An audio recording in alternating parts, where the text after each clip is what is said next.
2, 3, come on.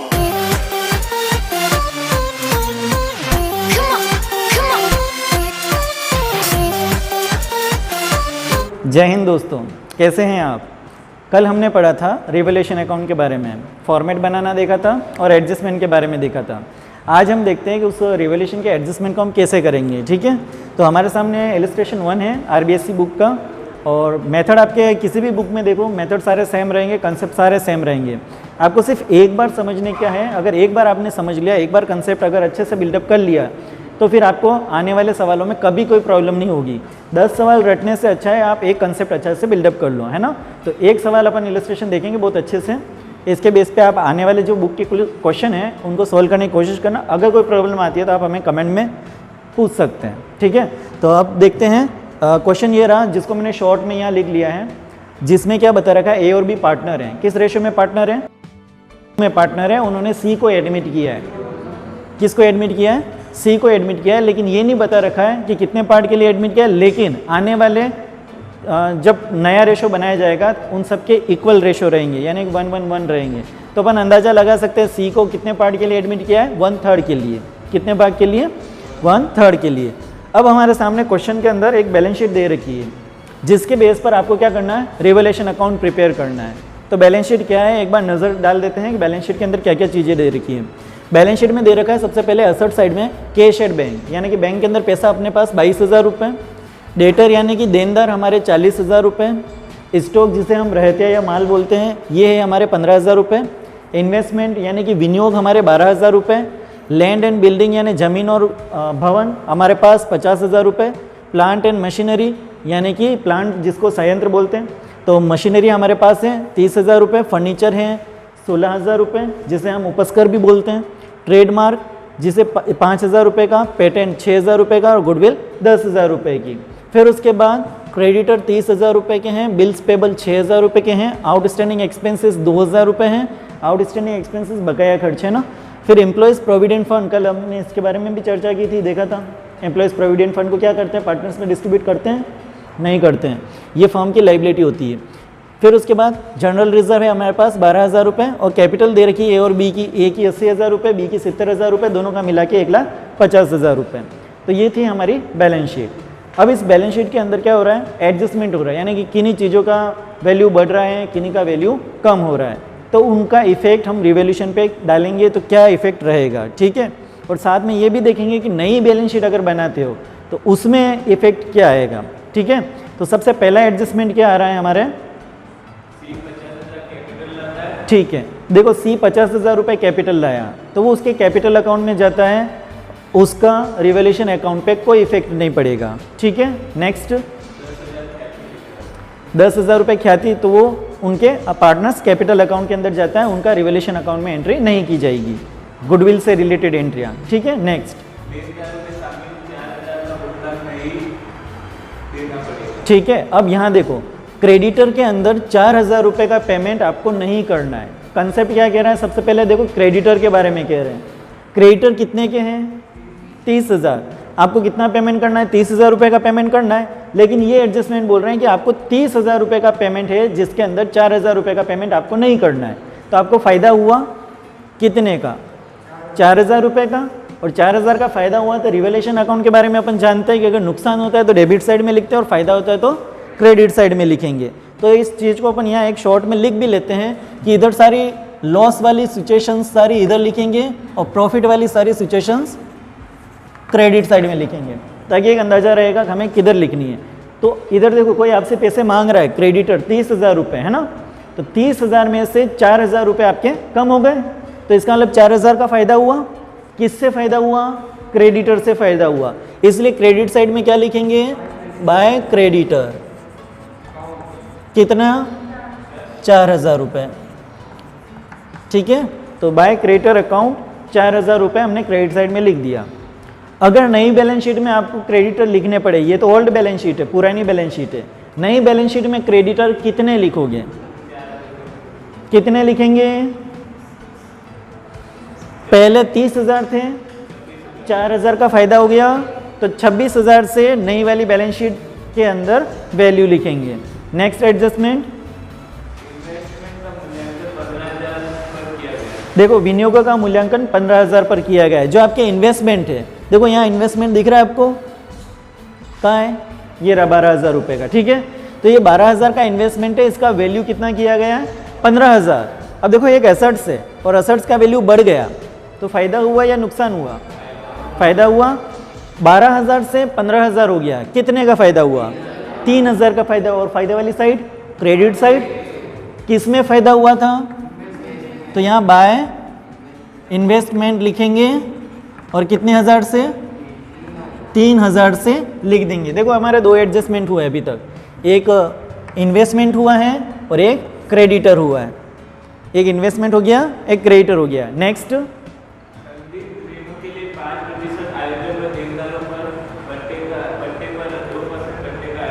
ठीक है। अब देखो यहाँ ये कह रहा है क्वेश्चन कि जो आपके संदिग्ध दायित्व, संदिग्ध ये देनदार हैं, जैसे संदिग्ध ऋणों के लिए, संदिग्ध का मतलब ऋणों के लिए कि आपने जिनको पैसा दे रखा है उनसे पैसा आ सकता है या नहीं आ सकता है। तो हमने किनको पैसा दे रखा है, एक तरह से डेटर, पैसा देने का मतलब वो आपने माल बेच रखा है उधार में, तो डेटर से हम पैसे मांग रहे हैं, तो इन पे ये अंदाजा लगा रहे हैं कि 5% ये लोग हमारा पैसा खा सकते हैं। तो प्रोविज़न बनाना है, तो provision for bad and doubtful debts कितने का बनेगा, इस अमाउंट पर 5%। अब उसके बाद जो बचेंगे वो कहलाएंगे गुड डेटर्स। क्या कहलाएंगे, गुड डेटर्स। और गुड डेटर्स को हमेशा क्या दिया जाता है, डिस्काउंट।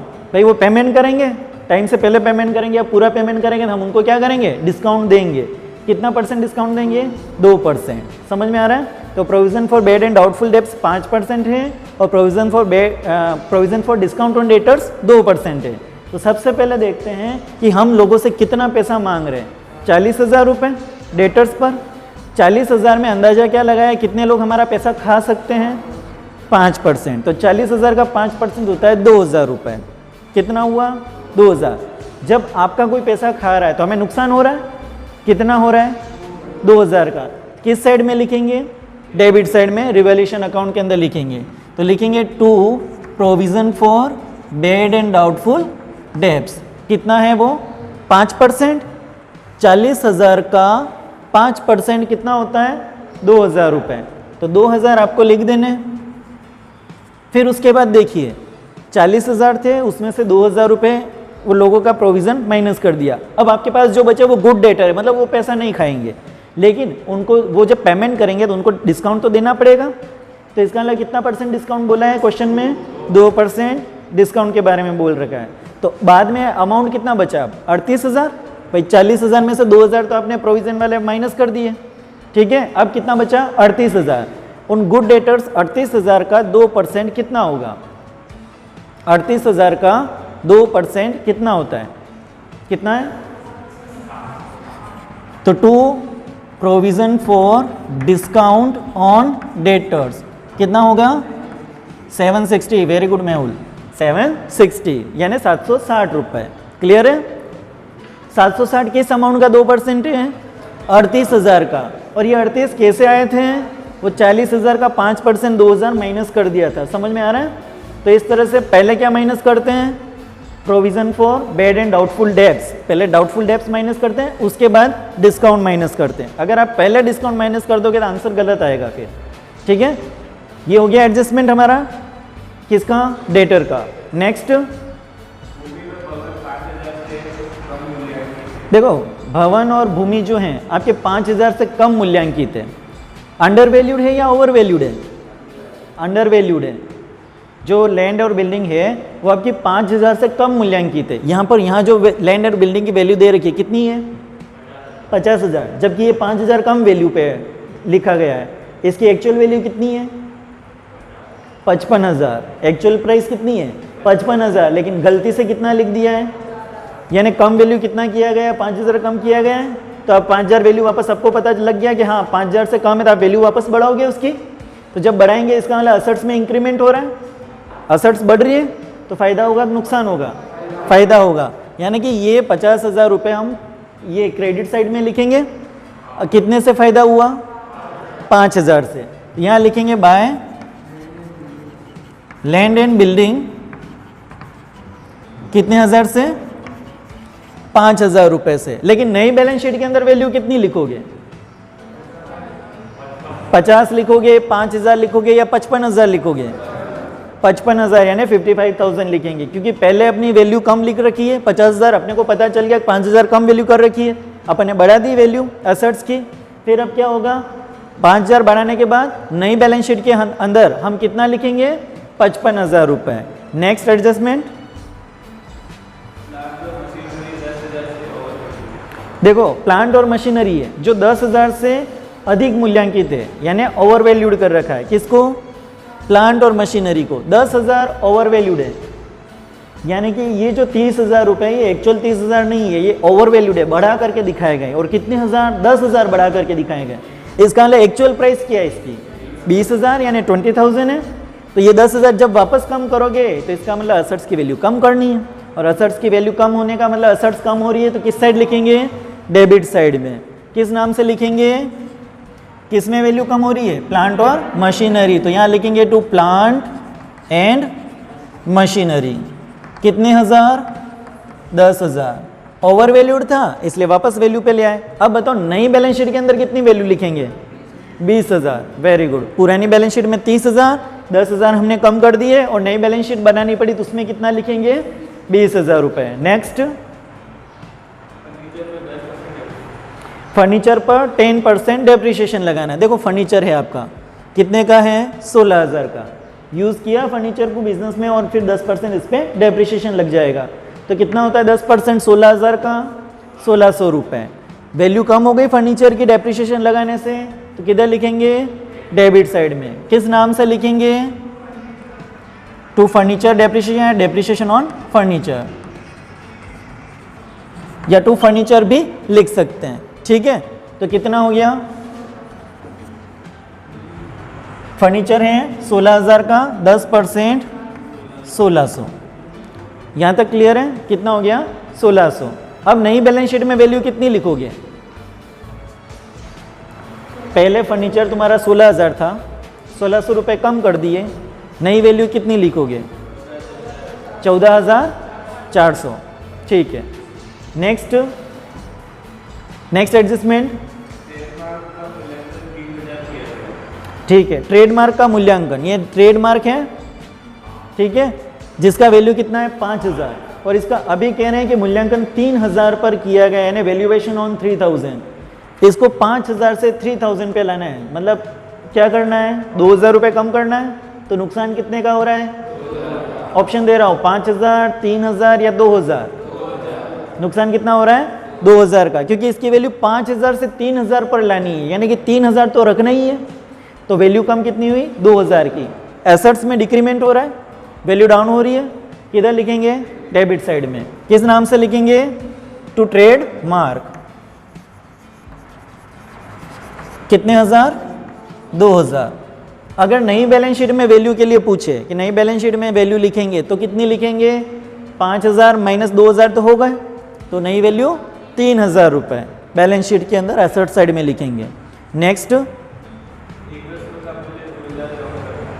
ठीक है, अब एकस्व का मूल्य, एकस्व जिसको हम पेटेंट के नाम से जानते हैं, इसका मूल्य कितना कम करना है, 2,000 तक कम करना है। एकस्व का मूल्य 2,000 तक कम करना है। 2,000 तक वाला वर्ड आया अप टू, तो जब भी टू या अप टू वर्ड आए मतलब वहां तक उसका वैल्यू रखना है। 6,000 से 2,000 पे जाना है, तो इसका मतलब वैल्यू कितना डाउन हो रहा है, 4,000 का। लॉस कितना हुआ, 4,000 रुपये का। तो किस साइड में लिखेंगे, किस साइड में लिखेंगे, डेबिट साइड में। किस नाम से लिखेंगे, टू पेटेंट, जिसे हम हिंदी में किस नाम से जानते हैं, एकस्व यानी एकाधिकार। तो 6,000 रुपये से 2,000 रुपये तक जाना है, 2,000 रुपये तक किया गया है, तो कितना हज़ार नुकसान हो गया, 4,000। तो यहाँ लिखेंगे 4,000 रुपये। और नई बैलेंस शीट में कितनी वैल्यू लिखेंगे, 6,000, 4,000 या 2,000, 2,000 रुपये। नई बैलेंस शीट में कितना लिखेंगे, 2,000 रुपये। 2,000 क्यों लिखेंगे, क्योंकि आपकी वैल्यू 6,000 रुपये। तो पेटेंट की वैल्यू कितनी है, 6,000 रुपये। ओल्ड बैलेंस शीट में 4,000 रुपये आपने कम कर दिए, क्योंकि आपको कहा है सिर्फ 2,000 तक ही वैल्यू रखनी है। तो नई बैलेंस शीट में क्या करेंगे, 2,000 रुपये ही लिखेंगे, क्योंकि 2,000 रखने को ही बोला है। नेक्स्ट एडजस्टमेंट, बकाया व्यय 2,000। देखो बकाया वेतन, बकाया वेतन यानी कि आउटस्टैंडिंग सैलरी 2,000 रुपये, जबकि यहाँ देखो एक आउटस्टैंडिंग एक्सपेंसेस का नाम आ रहा है। तो ये आउटस्टैंडिंग एक्सपेंसेस अलग है और आउटस्टैंडिंग सैलरी अलग होती है। समझ में आ रहा है? आउटस्टैंडिंग एक्सपेंसेस का मतलब बकाया खर्च और आउटस्टैंडिंग सैलरी का मतलब होता है बकाया वेतन। तो वेतन के कितने हैं? 2000 रुपये। तो देखो यहाँ कहीं आउटस्टैंडिंग सैलरी के बारे में कुछ है क्या? नहीं। तो इसका मतलब ये नया बन रहा है, नया एक्सपेंस और नई लाइबिलिटी बन रही है अपने पास। तो 2000 रुपये लाइबिलिटी क्रिएट हुई, ठीक है। तो लाइबिलिटी क्रिएट हुई तो नुकसान हो रहा है या फ़ायदा हो रहा है? नुकसान हो रहा है। कितने का हुआ? 2000 रुपये का बकाया वेतन भाई देना बाकी ये पता चला है। तो डेबिट साइड में हम लिखेंगे to outstanding salary. Outstanding salary कितना लिखेंगे? 2000 रुपये। समझ में आ रहा है? ऐसा नहीं है कि आपको इसमें से एडजस्टमेंट कर देना, ये आउटस्टैंडिंग एक्सपेंसेस अलग है, हेड है, ठीक है, और ये अलग है। नई बैलेंस शीट के अंदर आउटस्टैंडिंग एक्सपेंसेस सैलरी, नई बैलेंस शीट के अंदर आउटस्टैंडिंग सैलरी कितने से दिखाओगे? 2000 रुपये से दिखाएंगे। कितने से दिखाएंगे? 2000 रुपये से। Next, claim for damages. Next है प्रीपेड इंश्योरेंस। अब देखते हैं प्रीपेड इंश्योरेंस। प्रीपेड इंश्योरेंस का मतलब क्या हुआ? पूर्वदत्त बीमा, यानी कि पहले से ही आपने क्या किया? इंश्योरेंस पे कर दिया, ठीक है। तो ये क्या होता है? एक तरह से इसको असेट्स की ओर लिखा जाता है, प्रीपेड एक्सपेंसेस, है ना। आउटस्टैंडिंग लाइबिलिटी साइड में लिखे जाते हैं एक्सपेंसेस और प्रीपेड एक्सपेंसेस किधर लिखे जाते हैं? असेट्स में। तो असेट्स में लिखा जा रहा है, इसका मतलब ये बढ़ रहे हैं और असेट्स बढ़ रही है, इसका मतलब फायदा हुआ। तो किधर लिखेंगे? क्रेडिट साइड में। किस नाम से लिखेंगे? By prepaid insurance. कितने हजार? 2000, ठीक है। जबकि प्रीपेड इंश्योरेंस हमारे असेट्स में पहले नहीं था। तो ये दो चीज़ें अभी नहीं आई, एक आउटस्टैंडिंग सैलरी और एक प्रीपेड इंश्योरेंस, ठीक है। तो और नई बैलेंस शीट के अंदर अगर आपको प्रीपेड इंश्योरेंस दिखाना है असेट साइड में, कितने हज़ार से दिखाओगे? 2000 से, ठीक है। नेक्स्ट,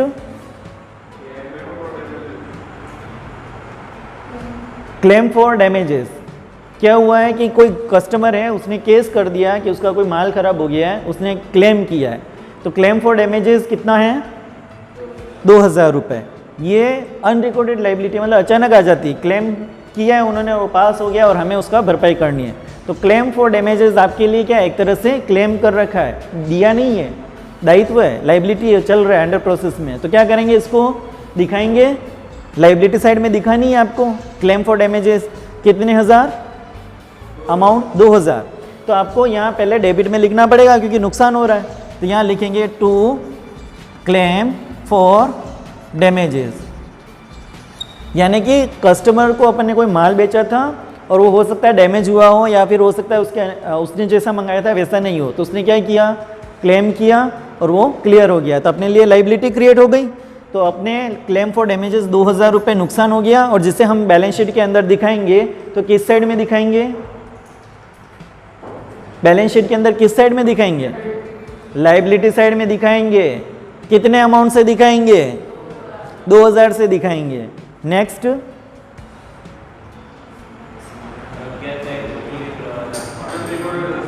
अज्ञात दायित्व के लिए प्रावधान 5000 रुपये।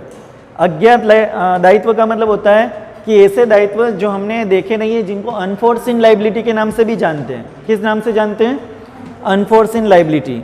क्या होता है अनफोर्सिन लाइबिलिटी? सुनो, अनफोर्सिन लाइबिलिटी का मतलब होता है कि कुछ ऐसी लाइबिलिटी जो हमें लगता है कुछ ना कुछ संभावनाएं हो सकती है, वो दायित्व हो सकते हैं, लोगों ने केस नहीं कर रखा लेकिन हो सकते हैं, किसी ने क्लेम नहीं कर रखा, मतलब ऐसे प्रोविजंस हो सकते हैं जो बाद में क्रिएट हो सकते हैं। इसके लिए पहले से ही प्रोविज़न बना दिया जाता है। कितने का? 5000 रुपये का। तो ये एक तरह से अपने लिए क्या है? लॉस है। तो अनफोर्सिन लाइबिलिटी जिन्हें हम नाम से जानते हैं, तो यहाँ लिखेंगे टू अनफोर्सिन लाइबिलिटी। कितने हज़ार से? 5000 से। और इसको नई बैलेंस शीट में भी दिखाएंगे। अनफोर्सिन लाइबिलिटी लाइबिलिटी साइड में दिखाएंगे कितने हज़ार से? 5000 से। अब नेक्स्ट क्या बचा? स्टॉक का मूल्यांकन 13000 पर किया गया है। स्टॉक का जो वैल्यूएशन है 13000 पर किया गया है, जबकि स्टॉक कितने का है? 15। ओवर वैल्यू मतलब फायदा हो रहा है या नुकसान हो रहा है आपको? 15000 से 13000 वैल्यू हो गया, स्टॉक में नुकसान हुआ। कितने का हुआ? 2000 रुपये का। तो रिवैल्यूएशन में कितना लिखेंगे? 2000 रुपये। डेबिट साइड में लिखेंगे या क्रेडिट साइड में लिखेंगे? डेबिट साइड में लिखेंगे। किस नाम से लिखेंगे? To stock. कितने हज़ार से लिखेंगे?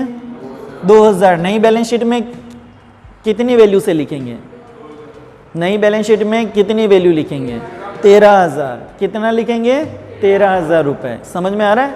15 का था, 2000 रुपये से वैल्यू डाउन कर दिया। नई बैलेंस शीट के अंदर कितना लिखेंगे? 13000 रुपये। नेक्स्ट,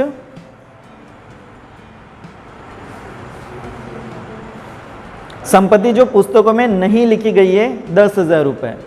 ऐसी एसेट्स है यानी अनरिकॉर्डेड एसेट्स जिसके नाम से अपन जानते हैं। अनरिकॉर्डेड एसेट्स के बारे में देखा था, जो क्या होता है कभी कभी बुक वैल्यू तो उसकी ज़ीरो हो जाती है, लेकिन फिर भी वो बुक में पड़ी रहती है, कभी कभी काम में आ जाती है, जिसको सेल करते तो पैसा आता है।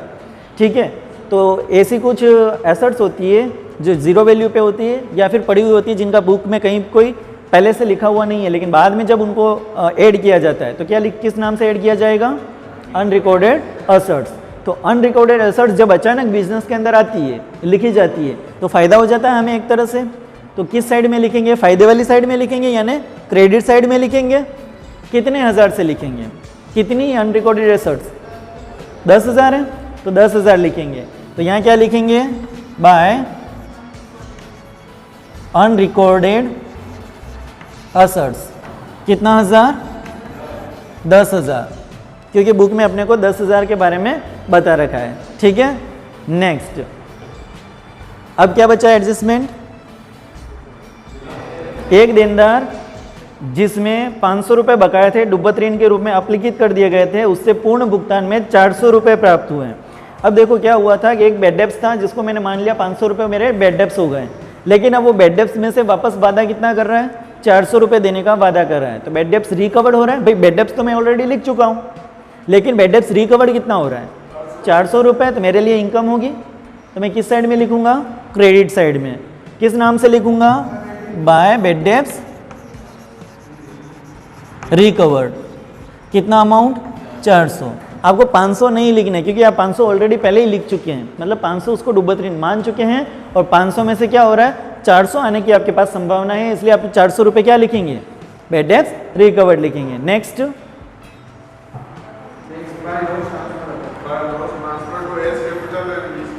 ठीक है। अब बाकी का जो बचा है रिवैल्यूएशन अकाउंट में, आपको या तो प्रॉफिट होगा या लॉस होगा। क्या होगा? या तो प्रॉफिट होगा या लॉस होगा, और जिसको पार्टनर्स के अंदर डिस्ट्रीब्यूट करेंगे। तो सबसे पहले ये बताइए कि कौन से पार्टनर्स के अंदर डिस्ट्रीब्यूट करेंगे? ओल्ड पार्टनर्स या न्यू पार्टनर्स? ओल्ड पार्टनर्स, क्योंकि ये जो वैल्यू बढ़ी और घटी है तो इसका इफेक्ट किनकी कैपिटल पे पड़ेगा?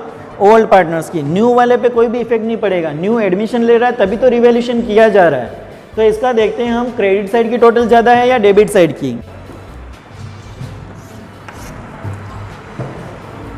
अब हम करेंगे डेबिट साइड की टोटल और क्रेडिट साइड की टोटल। तो जब हम डेबिट की टोटल करेंगे तब होगा 31,360, यानी 31,360 डेबिट की टोटल हो रही है, और यही अमाउंट हमें क्रेडिट में भी होना चाहिए, यानी 31,360।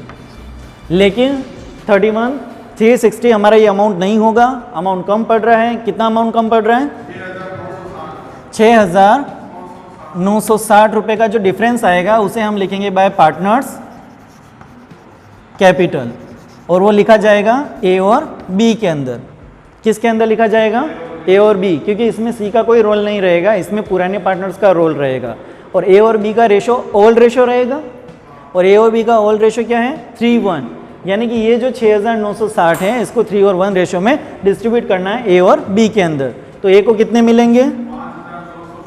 5,220 और 1,740 ये मिलेंगे बी को, जो हमने किस रेशो में डिस्ट्रीब्यूट किए हैं? 3 और 1 में। तो इस तरह से हमारा पूरा रिवैल्यूएशन अकाउंट है, जिसके अंदर हमने क्या किया था? पुरानी बैलेंस शीट प्लस एडजस्टमेंट देखते हुए हमने क्या बनाई? रिवैल्यूएशन अकाउंट के अंदर लिखा, और रिवैल्यूएशन के बाद आफ्टर हम क्या बनाते हैं? नई बैलेंस शीट, जो आगे आने वाले क्वेश्चन में हम देखेंगे। ठीक है, तो दोस्तों आपको हमारा ये वीडियो कैसा लगा आप हमें ज़रूर बताइए। आप हमारे इस वीडियो को लाइक कीजिए, शेयर कीजिए और चैनल को सब्सक्राइब कीजिए। Thank you.